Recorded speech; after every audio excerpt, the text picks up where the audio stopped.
Hello అండి. Subscribe చేసుకోండి, కొంచెం లైక్ కూడా చేయండి. ఈరోజు సీరియల్లో కార్తీక్ ఇంకా వాళ్ళ తాత కలిసి వాళ్ళ తాత వాళ్ళ ఇంటికి వచ్చేస్తారు.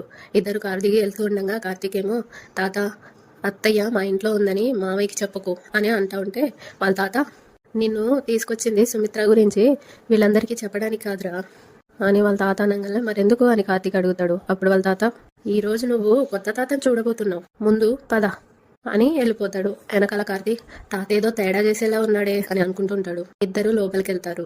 అటు దశరథేమో సోఫాలో హాల్లో కూర్చొని అతనిది వాళ్ళ ఆవిడది ఫోటో ఫోన్లో చూస్తూ ఉంటాడు. అక్కడికి పారు ఇంకా జోష్న వచ్చి చూస్తారు.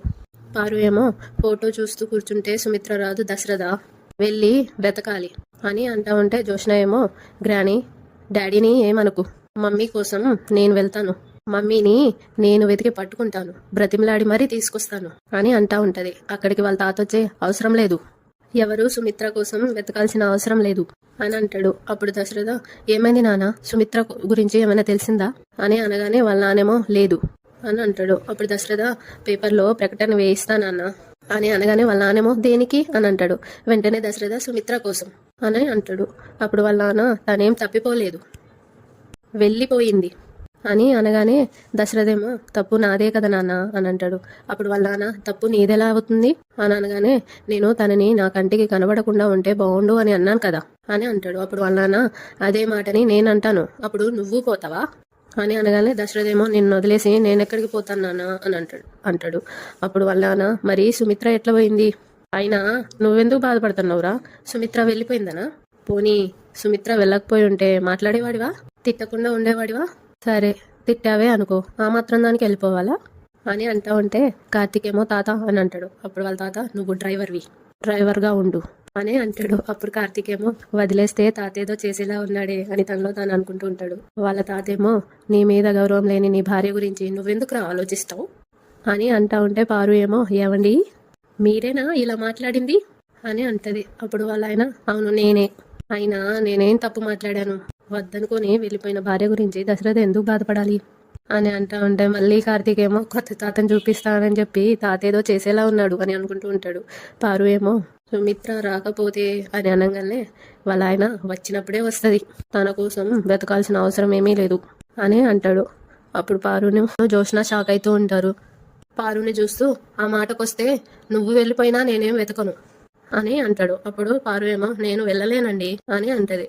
అప్పుడు వాళ్ళ ఆయన, సంసారం అన్నాక గొడవలు రాకుండా ఉంటాయా, గొడవ వచ్చినప్పుడు ఒక మాట అనుకోకుండా ఉంటారా, ఆ మాత్రానికే అలిగి వెళ్ళిపోవాలా, ఏరా నీ భార్య నిన్ను అర్థం చేసుకున్నది ఇంతేనా, ఇంతే అయ్యుంటే నువ్వు ఆలోచించాల్సిన అవసరం కూడా లేదు అని అంటా ఉంటే కార్తీక్ ఏమో ఆయన దగ్గరికి వెళ్ళి చెవులో, తాత నీ ఉద్దేశం ఏంటో నాకు అర్థం కావట్లేదు అని అంటాడు. అప్పుడు వాళ్ళ తాత, దశరథలో సుమిత్ర మీద ఉన్న ప్రేమని బయటకు తీయడం అని అంటాడు. అప్పుడు కార్తీక్, మీటర్ ఎక్కువైందేమో అనిపిస్తుంది అని అంటది. వెంటనే పారు, ఏంటి మీ గుసగుసలు, ఏంట్రా మీరిద్దరు గుసగుసలాడుకుంటున్నారు అని అంటది. అప్పుడు కార్తీక్ వాళ్ళ తాతేమో, అతని నేను వెతికి తీసుకొస్తా అంటున్నాడు అని అంటా ఉంటే జోష్న ఏమో, రోజు ఇదే చెప్తూ ఉన్నాడు అని అనగానే వాళ్ళ తాత, మరో 2 రోజులైనా ఇదే చెప్తాడు, దొరకకపోతే వాడు మాత్రం ఏం చేస్తాడు, అసలు సుమిత్ర ఏమైపోయిందో ఏంటో అని అనగానే దశరథేమో, నాన్న ఎక్కడున్నా సుమిత్ర క్షేమంగా ఉంటది అనే ధైర్యంతో ఉన్నాను, ఆ ధైర్యాన్ని కూడా చంపేకు నాన్న అని అంటాడు. అప్పుడు వాళ్ళ నాన్న, చేతిలో వస్తువు అయినా నోట్లో మాట అయినా వదిలే ముందు ఆలోచించాలి, సుమిత్రని క్షమించు, మాట్లాడు అన్నాను, నా మాట విన్నావా, కోడలతో మాట్లాడావా, నువ్వు పొమ్మన్నావు, తను వెళ్ళిపోయింది అని అనగానే దశరథేమో ఏడుస్తూ, అవును నాన్న, తప్పు నాదే, అందుకే బాధపడుతున్నాను, సుమిత్రకి నేను క్షమాపణ చెప్పాలి, మరోసారి తనని బాధ పెట్టను అని చెప్పాలి అని అన్నాడు. అప్పుడు వాళ్ళ నాన్న, చెప్పాలంటే ఉండాలి కదా అని అనగానే కార్తీక్ ఏమో వచ్చి మళ్ళీ ఆయన చెవుల దగ్గర, తాత ఇప్పటికే ఎక్కువైంది, ఇక తెగేదాకా లాగొద్దు అని అంటాడు. అది గమనించి జోష్న ఏమో, బావా తాతతో ఏం చెప్తానో అని అనగానే కార్తీక్ ఏమో, నేను ఇచ్చిన మాట నిలబెట్టుకుంటాను, అత్తను తీసుకొస్తాను అని చెప్తున్నా అని అంటాడు. వెంటనే వాళ్ళ తాత, అవసరం లేదురా అని అంటాడు. దశరథ్ వైపు చూస్తూ, పైగా రేపు మీ పెళ్లి రోజు అంటగా, సుమిత్ర ఎలాగో లేదు కాబట్టి సెలబ్రేట్ చేసుకోవాల్సిన అవసరం కూడా లేదు, నిన్ను విష్ చేయాల్సిన అవసరం కూడా లేదు, ఆ మాటకొస్తే ఇక మీదట అలాంటివి గుర్తుంచుకోవాల్సిన అవసరం కూడా లేదు, కార్తీక్ ఇంట్లో దీపం లేదు కాబట్టి ఇంట్లో ఏ వంటలకి ఇబ్బంది లేకుండా మన రెస్టారెంట్ నుండే అన్ని తెప్పించు అని అంటాడు. అప్పుడు కార్తీక్ ఏమో, అలాగే సార్ అని అంటాడు. అప్పుడు వాళ్ళ తాత, ఎవరి కోసమో మనం ఎందుకు పస్తులు ఉండాలి, మనం తేలిగ్గా తెంపేసుకుంటాం, నోటికి అదుపు లేకుండా మాట్లాడతాం. అదే పని అవతలోడు చేస్తే మాత్రం తట్టుకోలేం. అందుకే అంటారు, ఏదైనా దూరం అయితే గాని దాని విలువ తెలియదు అని. దశరథ ఈసారి నీ విలువ సుమిత్రకి తెలుస్తదిలే అని అనేసి అక్కడి నుండి వెళ్ళిపోతాడు. కార్తీక్ కూడా వెళ్ళిపోతాడు. దశరథ కూడా సోఫాలో ఉన్న ఫోన్ తీసుకుని బాధపడుతూ వెళ్ళిపోతాడు. ఇంకా జ్యోత్స్న ఇంకా పారు ఉండిపోతారు. జ్యోత్స్న ఏమో పారుతో, ఏంటి గ్రాని తాత ఇలా మాట్లాడుతున్నాడు అని అనగానే పారు ఏమో, మీ నాన్నకి అది అర్థం కాకే సైలెంట్ గా వెళ్ళిపోయాడు అని అంటది.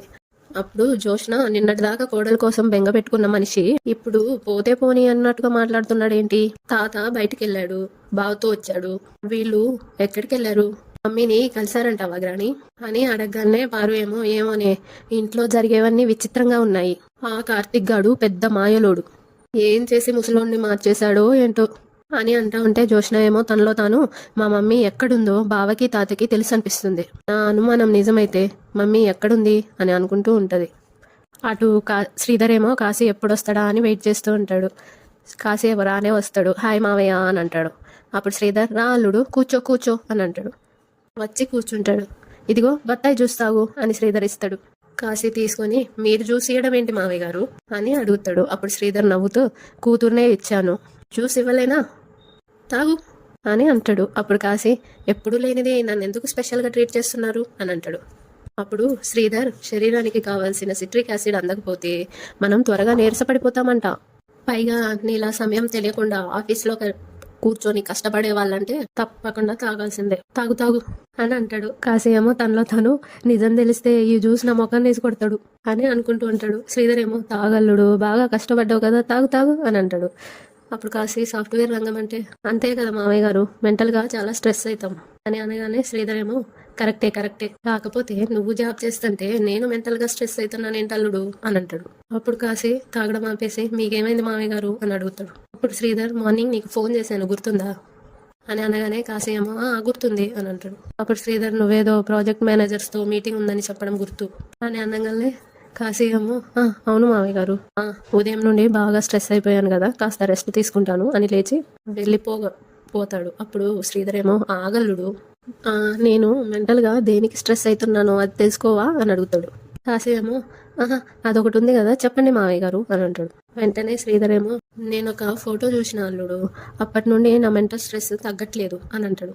వెంటనే కాశీ, ఏంటి ఆ ఫోటో, ఏది ఆ ఫోటో ఒకసారి నాకు చూపించండి అని అడుగుతాడు. అప్పుడు శ్రీధర్, నువ్వు తప్పకుండా చూడాల్సిందే, నేను చెప్పిన కళాఖండం ఇదే, చూడల్లుడు అని చూపిస్తాడు. కాశీ తన ఫోటో చూసి షాక్ అవుతాడు. చెమటలు పడతా ఉంటాయి, తుడుచుకుంటూ ఉంటాడు. మామయ్య గారు అది అని అనగానే, తమరి ఫోటోనే అల్లుడు, ఆఫీస్ టైంలో మీరు రోడ్డు పక్కన ఫ్రెండ్తో బాతాకాని మాట్లాడుకునే ఫోటో. నీకు ఫోన్ చేసినప్పుడు నేను నీ వెనకే కారులో ఉన్నాను అల్లుడు. నువ్వు చెప్పిన అబద్ధాలతో సాటిస్ఫై అవ్వక నువ్వు ఏ కంపెనీలో అయితే జాబ్ వచ్చిందన్నావో ఆ కంపెనీకి వెళ్ళి అడిగా. అక్కడ కాశీ అనే పేరుతో ఎంప్లాయ్ ఎవ్వరూ లేరని అన్నారు అని అనగానే కాశీ ఏమో, మావయ్య గారు అని అంటాడు. వెంటనే శ్రీధర్, ఏంట్రా మావయ్య గారు అని గట్టిగా అరుస్తాడు. స్వప్న ఏమో మెట్లు దిగుకుంటూ వచ్చి, కాశీ అని అంటది. ఎప్పుడొచ్చావు అని అడుగుతుంది. ఇద్దరు సైలెంట్ అయిపోతారు. కాశీ ఏమో, మావయ్య గారితో మాట్లాడుతున్నా అని అంటాడు. వెంటనే స్వప్న, కాశీ మార్నింగ్ నుండి ఆఫీస్లో టైడ్ అయి వచ్చావు కదా నాన్న, తర్వాత మాట్లాడండి, కాశీ హాట్ వాటర్ పెట్టాను, వెళ్ళి స్నానం చేసిరా అని అనగానే కాశీ లేచి అక్కడ నుండి వెళ్ళిపోతూ ఉంటాడు. శ్రీధర్ ఏమో, స్వప్న అని పిలుస్తాడు. ఏంటి నాన్న అని అనగానే, నీకు విషయం చెప్పాలి అని అంటాడు. కాశీ ఏమో పక్క నుండి దండం పెడతా ఉంటాడు వెనకాల నుండి, చెప్పొద్దు అంటూ. అది చూసి శ్రీధర్ ఏమో, తర్వాత చెప్తానులే అని అంటాడు. వెళ్ళండి అని అంటాడు. స్వప్న ఏమో పద అని అంటది. ఇద్దరు వెళ్ళిపోతారు. ఇటు కార్తీక్ ఇంకా వాళ్ళ తాతగారు రూమ్లో కూర్చొని ఉంటారు. బెడ్ మీద వాళ్ళ తాత కూర్చొని ఉంటాడు. కార్తీక్ ఏమో టాబ్లెట్ ఇస్తాడు, వేసుకుంటాడు.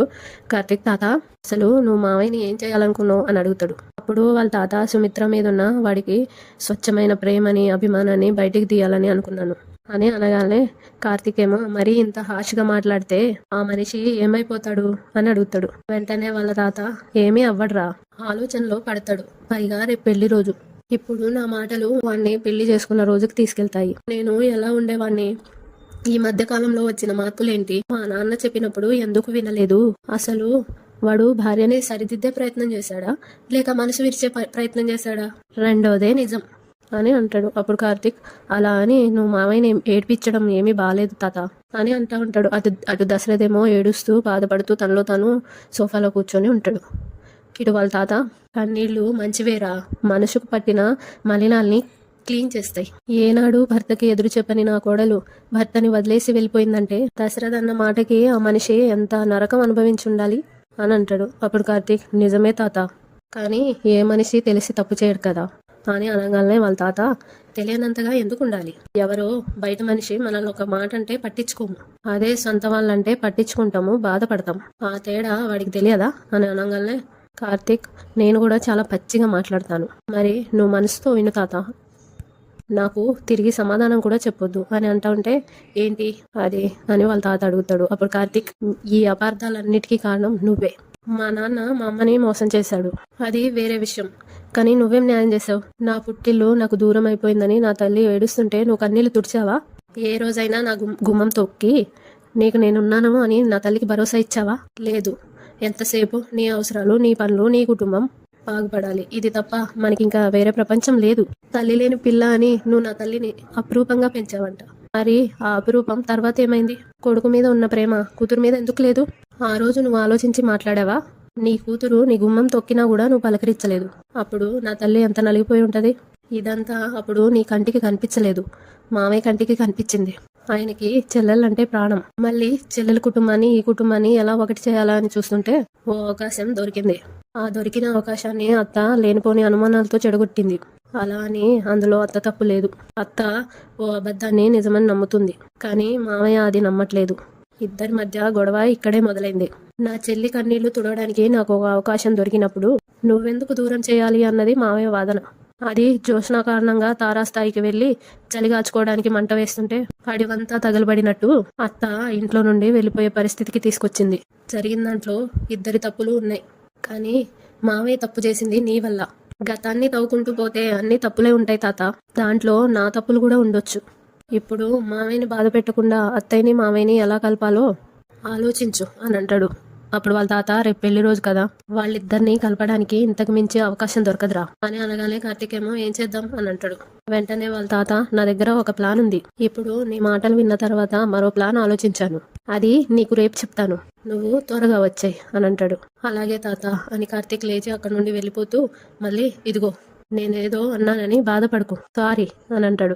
అప్పుడు వాళ్ళ తాత కార్తీక్ భుజం మీద చేయేసి, నువ్వు నా మనవడివిరా, చిన్నప్పుడు నీ తప్పుల్ని నేను సరిదిద్దాను, పెద్దయ్యాక నా తప్పుల్ని నువ్వు దిద్దుతున్నావు, మనవడి చేతిలో ఓడిపోవడం కూడా తాతకి గెలిపేరా అని అంటాడు. అప్పుడు కార్తీక్, థ్యాంక్ యూ తాత అని చెప్పి వెళ్ళిపోతాడు. దశరథ్ ఏమో అలాగే బాధపడుతూ ఉండిపోతాడు. దీప ఇంకా శౌర్య మాట్లాడుకుంటూ ఉంటారు. దీప శౌర్యతో, పిలుస్తే పిలువు, లేకపోతే మానే అని అంటది. అప్పుడు శౌర్య, ఎందుకు కోపడతావు అని అంటది. అక్కడికి కార్తీక్ వస్తాడు. శౌర్య ఏమో, నేను పేరు అడిగా, నువ్వు చెప్పాలి కదా అని కోపంగా అంటా ఉంటది. అప్పుడు కార్తీక్, ఏ రౌడీ, అమ్మతో అంత గట్టిగా మాట్లాడొద్దని ఎన్నిసార్లు చెప్పాలి అని అంటాడు.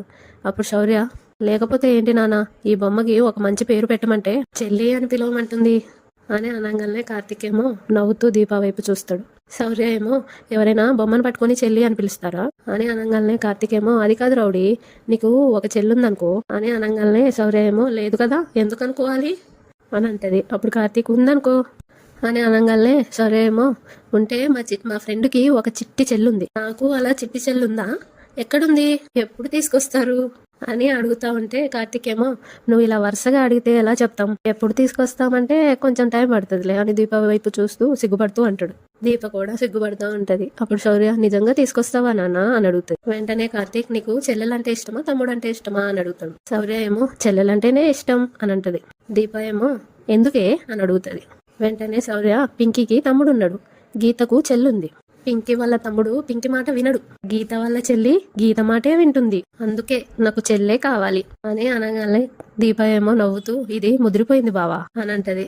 అప్పుడు కార్తీక్ ఏమో, చుట్టూ ఉన్న వాతావరణం అలాంటిది అని అంటాడు. వెంటనే శౌర్య, ఇప్పుడు చెప్పనా, చెల్లి ఎప్పుడు వస్తుంది అని అనగానే కార్తీక్ ఏమో, నువ్వు నెక్స్ట్ క్లాస్కి ఎప్పుడు వెళ్తావు అని అడుగుతాడు. నెక్స్ట్ ఇయర్ వెళ్తాను అని అంటది. అప్పుడు కార్తీక్, నీకు చెల్లి కూడా అప్పుడే వస్తుంది అని అంటాడు.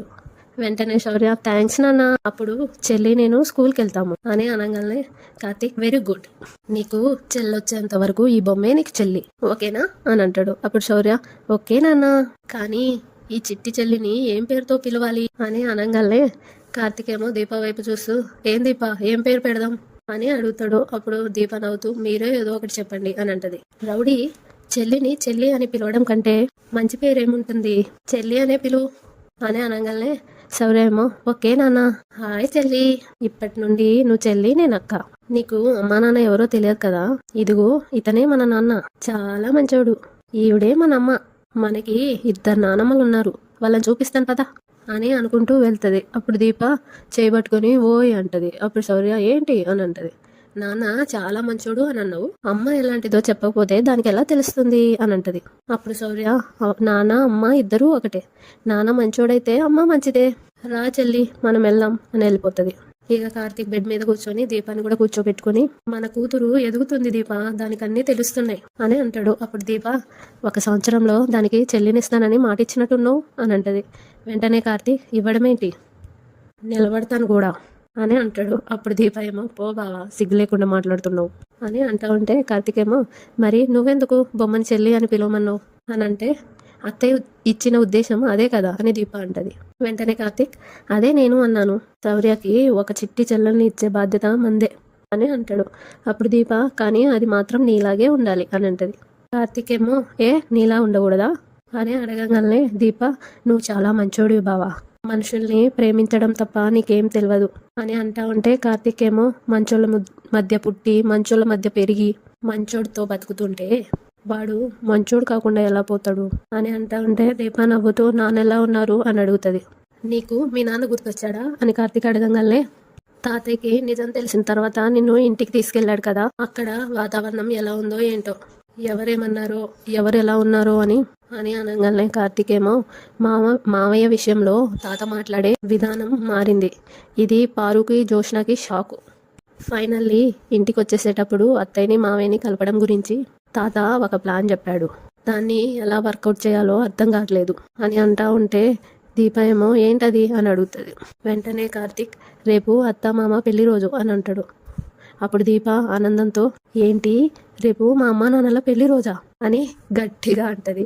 అప్పుడు కార్తీక్ ఎందుకంత గట్టిగా అరుస్తావు, ఎవరైనా వింటే అని అనగానే దీప ఏమో సారీ బావా, అమ్మ నాన్నల పెళ్లి రోజు అనగానే సడన్ గా వినేసరికి నేను ఆనందం తట్టుకోలేకపోయాను, ఎందుకంటే పిల్లల జీవితంలో ఇది ఒక అందమైన రోజు అని అనగానే కార్తీక్ ఏమో ఎందుకు అని అడుగుతాడు. అప్పుడు దీప వాళ్ళు పెళ్లి చేసుకోవడం వల్లనే కదా నేను పుట్టాను అని అంటది. అప్పుడు కార్తీక్ నిన్నైతే నా కోసమే కన్నారు అని అనగానే దీప ఏమో మరి అలాంటి వాళ్ళ కోసం మనం ఏదో ఒకటి చేయాలి కదా బావా అని అంటది. అప్పుడు కార్తీక్ నా దగ్గర అయితే ఏ ఐడియా లేదు మరదలా, తాత ఏదో ప్లాన్ చెప్తా అన్నాడు, అది మనం ఫాలో అవ్వాల్సిందే అని అనగానే దీప ఏమో బావా రేపు వాళ్ళని ఎలాగైనా కలపాలి అని అంటది. అప్పుడు కార్తీక్ వాళ్ళు ఎంత తొందరగా కలుస్తారా అని నేను వెయిట్ చేస్తున్న మరదలా, చూద్దాం తాత ఏం ప్లాన్ చెప్తాడో అని అనగానే దీప ఏమో ఇప్పుడు నాకు నిద్ర పట్టదు బావా అని అనగానే ఎందుకు అని అడుగుతాడు. అప్పుడు దీప ఆనందం అని అనగానే కార్తీక్ ఏమో నిద్ర పట్టకపోవడం కూడా ఒకందుకు మంచిదిలే మరదలా అని అనగానే ఎందుకు అని దీప అంటది. వెంటనే కార్తీక్ ఆనందం ఆనందం శౌర్యకి ఒక చిట్టి చెల్లినివ్వాలి కదా, ఆ ఆనందం, నువ్వు వెళ్ళి పాల గ్లాస్తో వచ్చేసినావు అనుకో మనం తెలుసుకోవాల్సినవి చాలా ఉన్నాయి అని అనగానే దీప ఏమో నువ్వు మనసుకు కూడా గిలిగింతలు పెడతావు బావా అని నవ్వుకుంటూ వెళ్తుంది. అప్పుడు కార్తీక్ తనలో తాను దీప ఎప్పుడూ ఇలా నవ్వుతూ ఉండాలంటే ముందు మావయ్యని అత్తయ్యని కలిపేయాలి అని అనుకుంటూ ఉంటాడు. ఇంతటితో ఈరోజు ఎపిసోడ్ అయిపోతుంది. ప్లీజ్ సబ్స్క్రైబ్ చేసుకోండి.